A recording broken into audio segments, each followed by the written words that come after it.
नमस्कार, मी पंजाब डक. आता 21 ते 30 दरम्यान म्हणजे जूनच्या शेवटच्या आठवड्यात परत एकदा चांगला मोसमी पाऊस येणार आहे. त्याच्यामध्ये महाराष्ट्राच्या जवळजवळ सगळ्या भागाची पेरणी देखील होणार आहे आणि कापसाच्या लागवडी देखील होणार आहे. म्हणून माझं तरी म्हणणं आहे, शेतकऱ्यांनी घाबरू नये. एल निनो वगैरे काही नाही. काय होणार, सुरुवातीपासूनच मी म्हणलो ना 3 टप्प्यामध्ये पाऊस पडणार आहे. एक 7 ते 14 मध्ये, म्हणजे आज 14 तारीख आहे, तर 7 ते 14 मध्ये काही भागात पडेल. आणि त्याच्यानंतर काय होणार आहे की 21 ते जूनच्या शेवटच्या आठवड्यात पाऊस पडणार आहे. तर त्याच्यामध्ये संपूर्ण राज्यातल्या जवळपास 70-80% लोकांच्या पेरण्या होतील आणि लागवडी होतील. आणि त्याच्यातून जर काही शेतकरी उरले तर 7 जुलै ते 14 जुलैच्या दरम्यान राज्यामध्ये काय होणार आहे, पुन्हा राहिलेल्या शेतकऱ्याच्या पेरण्या होणार आहेत. म्हणून हे देखील सर्व शेतकऱ्यांना लक्षात. शेतकऱ्याला सांगू इच्छितो, शेतकऱ्यांना यावर्षी एल निनो नाही, दुष्काळ नाही, पाऊस पडणार आहे, जेमतेम पडणार आहे, पिकाला लागल तसा पडणार आहे. मात्र सगळे पिकं चांगले येणार आहे. काही घाबरून जायची चिंता नाही. पाऊस काय होणार आहे, फक्त काय होणार आहे, टप्प्याटप्प्यानं पडणार आहे. आणि जिथं पडला तिथं त्यांच्या पेरण्या होतील. ज्यांच्या जमिनीमध्ये ईदभर ओल गेली त्यांच्या पेरण्या देखील सुरू होतील. असं हे पाऊस काय होणार आहे 18 तारखेपासून, म्हणजे 18 जून पासून पुन्हा आणखीन काय होणार, दररोज वेगवेगळ्या भागात काय होणार आहे ते पाऊस पडत राहणार आहे.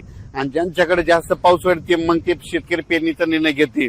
पण शेतकऱ्याला सांगू इच्छितो, दुष्काळ वगैरे काही पडणार नाही. परत एकदा सांगतो, 2026ला सरासरी इतका पाऊस पडणार आहे, जेमतेम पडणार आहे. जून मध्ये थोडाफार कमी राहणार आहे, जुलैमध्ये जास्त पडणार आहे, ऑगस्टला कमी राहणार आहे आणि सप्टेंबर ऑक्टोबर मध्ये मात्र परतीचा पाऊस धुमाकूळ घालणार आहे. म्हणून हा अंदाज लक्षात घ्यायचा. महाराष्ट्रामध्ये सगळ्या शेतकऱ्याची पेरणी होणार आहे. काही चिंता करायची गरज नाही.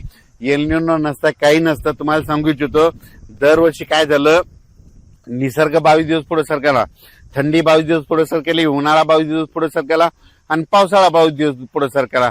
मग दरवर्षी पाऊस कधी येतो, 7 जूनला येतो. तर दरवर्षी हे निसर्ग 22 दिवस पाऊस उशिरा येणार. म्हणून म्हणतो दरवर्षी जूनच्या शेवटच्या आठवड्यात पेरणी होणार आहे. आणि यावर्षी देखील जूनच्या शेवटच्या आठवड्यात शेतकऱ्याची पेरणी होईल आणि सगळ्या शेतकऱ्याच्या लागवडी देखील होणार आहेत. म्हणून ही सर्वप्रथम शेतकऱ्यासाठी आनंदाची बातमी. शेतकऱ्यांना घाबरून जाऊ नका, पाऊस येत राहणार आहे. तुम्ही बघा, आता मध्ये हे दररोज पाहताना हे 14 पासून पण देखील बऱ्याच भागामध्ये, आज देखील ना विदर्भामध्ये वर्धा, नागपूर, भंडारा, गोंदिया, चंद्रपूर, यवतमाळ, अमरावती, अकोला त्या परिसरामध्ये आज देखील म्हणजे चांगल्या स्वरूपात विदर्भात, पूर्व विदर्भात पाऊस पडणार आहे. पश्चिम विदर्भात देखील काही भागामध्ये विखुरलेल्या स्वरूपात आज देखील पाऊस पडणार आहे. मराठवाड्यात देखील आज विखुरलेल्या स्वरूपात, सगळीकडे नाही पडणार पण भाग बदलत पावसाला सुरुवात होणार आहे. म्हणून हा अंदाज लक्षात घ्यायचा. तसाच काय होणार आहे, हे पाऊस 18 जून पासून दररोज एक दिवस वाढत वाढत असं चांगलं जाणार आहे. मग त्याच्यानंतर काय होणार आहे, 21 जून ते 29 जून संपूर्ण महाराष्ट्रामध्ये वेगवेगळ्या पाऊस पडणार आहे, सगळ्यांच्या पेरण्या होणार आहेत. म्हणून शेतकऱ्यांनी घाबरून न जाता फक्त धीर ठेवा. पाऊस येणार आहे, पाऊस पावसाचं काम करतो. म्हणून आपण देखील बरेच जण असे म्हणालेत की दुष्काळ पडेल, दुष्काळ वगैरे काही पडणार आहे.